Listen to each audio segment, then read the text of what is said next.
Hi అండి. ఈరోజు పాల తాలికలు ఎలా చేసుకోవాలో చూద్దామండి. ఫస్ట్గా ప్యాన్ పెట్టి 3 గ్లాసెస్ వాటర్ పోయండి. వేసి కొంచెం ఉప్పు వేయండి. ఉప్పు వేసిన తర్వాత ఆ వాటర్ మరిగాక 2 గ్లాసులు వరిపిండి వేయండి, అంటే బియ్యం పిండి వేసి అది అలా ఉండలు కట్టకుండా తిప్పుతూ ఉండండి.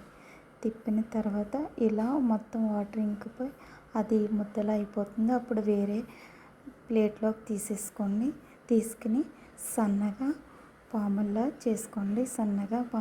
చేసుకోండి తాలికలు. అప్పుడు తాలికలు రెడీ అయిన వేరే ప్యాన్ పెట్టుకుని 2 గ్లాసులు అంటే 1/2 లీటర్ పాలు తీసుకున్నానండి.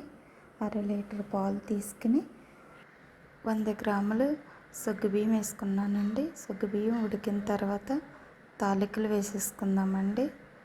తాలికలు వేసి ఒకసారి తిప్పుకుందామండి. తర్వాత దగ్గర పడి కొంచెం ఉడకాలండి.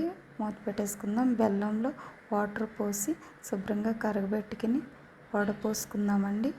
వడపోసుకుని పక్కన పెట్టుకుని తాలికలు ఉడికిన తర్వాత 100 గ్రాములు 150 గ్రాములు పంచదార వేసుకున్నానండి. తర్వాత వడకట్టుకున్న బెల్లం వాటర్ కూడా వేసేసుకుని యాలకుల పౌడర్ వేసి ఒకసారి తిప్పి 5 మినిట్స్ ఉండి డ్రై ఫ్రూట్స్ వేసానండి. కిస్మిస్ కాజు వేసానండి. ఒకసారి తిప్పిన తర్వాత 5 మినిట్స్ ఉండి అంతే బౌల్లోకి వేసేసుకోవడమేనండి.